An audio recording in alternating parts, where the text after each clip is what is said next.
بسم اللہ الرحمن الرحیم۔ السلام علیکم۔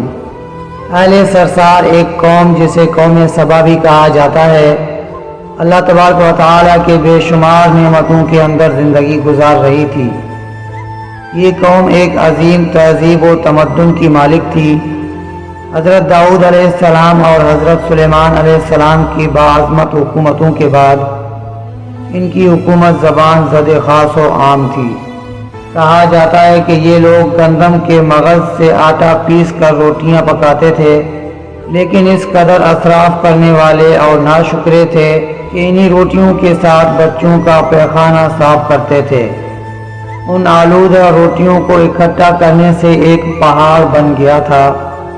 ایک شخص نے وہاں سے گزرتے ہوئے ایک عورت کو دیکھا جو روٹی کے ساتھ بچے کے پیخانے کے مقام کو صاف کر رہی تھی۔ اس شخص نے عورت سے کہا، تیرے اوپر افسوس، خدا سے ڈر، کہیں ایسا نہ ہو کہ خدا تیرے اوپر اپنا غضب ڈھائے اور تجھ سے اپنی نعمت چھین لے۔ اس عورت نے جواب میں مذاق اڑایا اور مغرورانہ انداز میں کہا، جاؤ جاؤ، گویا کہ مجھے بھوک سے ڈرا رہے ہو۔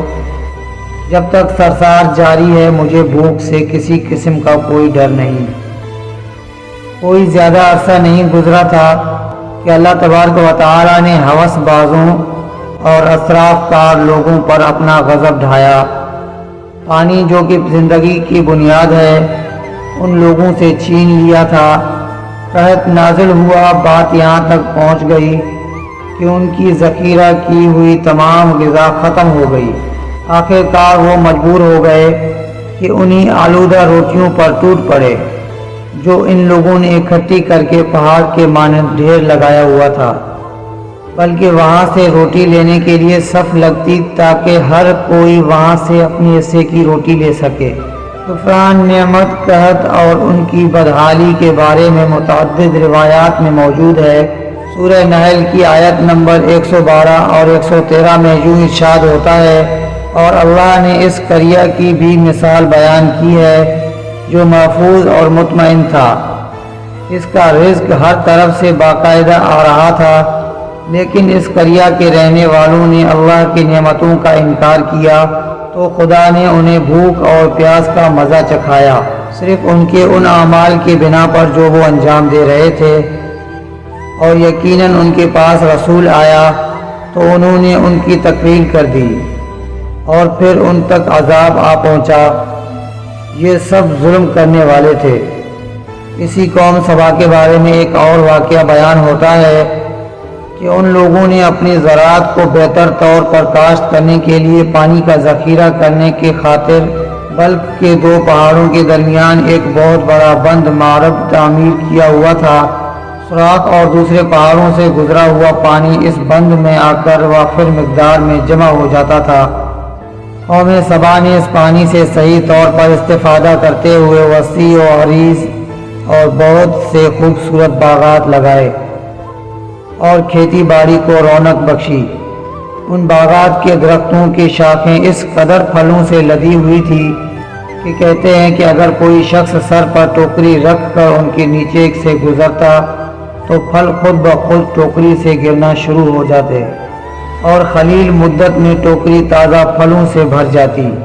اس قوم کے بہت سارے دیہات اور قریے تھے جو بہت آباد اور آپس میں جڑے ہوئے تھے، لیکن نعمتوں کی کثرت نے انہیں شکر کرنے کے بجائے سرمست اور غافل کر دیا تھا، یہاں تک کہ ان کے درمیان بہت بڑا طبقاتی نظام وجود میں آ چکا تھا۔ ان میں سے صاحب اقتدار لوگوں نے کمزور اور ضعیفوں کا خون چوسنا شروع کر رکھا تھا، یہاں تک کہ ان لوگوں نے خدا سے ایک احمقانہ التماس کیا جس کا ذیل سورہ سبا کی آیت نمبر 19 میں ملتا ہے۔ انہوں نے کہا، خدایا ہمارے سفروں کے درمیان فاصلہ زیادہ کر دے۔ انہوں نے اللہ تبارک و تعالیٰ سے یہ التماس اس لیے کیا تاکہ غریبوں، بے نواح لوگ عمرہ اور ثروت مندوں کے ہمراہ سفر نہ کریں۔ ان کی خواہش یہ تھی کہ آبادیوں کے درمیان خشکی ہو اور فاصلہ بہت زیادہ ہو تاکہ تہہ دست اور کم آمدنی والے لوگ اس طرح سفر نہ کر سکیں۔ اللہ تبارک و تعالیٰ نے ان مغرور پیٹ کے پجاریوں پر اپنا غضب نازل کیا بعض تواریخ کے مطابق ان مغرور لوگوں کی آنکھوں سے دور صحرائی چوہوں نے معارف نامی بند کی دیواروں پر حملہ کر کے انہیں اندر سے کھوکھلا کر دیا۔ ادھر سے بارشیں زیادہ ہوئیں جن کی وجہ سے سیلاب آ گیا اور اس بند میں پانی بہت زیادہ کھڑا ہو گیا۔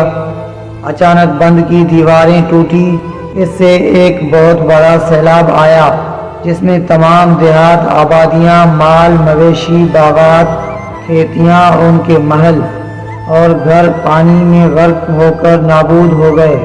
ان کے باغات اور زراعت میں سے صرف کچھ پیلو اور بیری کے درخت اور کچھ جھاڑیاں بچی تھی۔ خوش الحان پرندے وہاں سے کوچ کر گئے تھے، جبکہ الوؤں اور کووں نے قوم سبا کے کھنڈرات میں اپنے گھونسلے بنا دیے تھے۔ اس بات کا ذکر سورہ سبا کے آیت نمبر 15 اور 16 میں ملتا ہے، اور آخر میں سورہ سبا کی آیت نمبر 17 میں قرآن کریم میں اس واقعہ کا یوں نتیجہ نکالا ہے کہ ہم نے ان کی ناشکری کی سزا دی ہے اور ہم ناشکروں کے علاوہ کسی کو سزا نہیں دیتے۔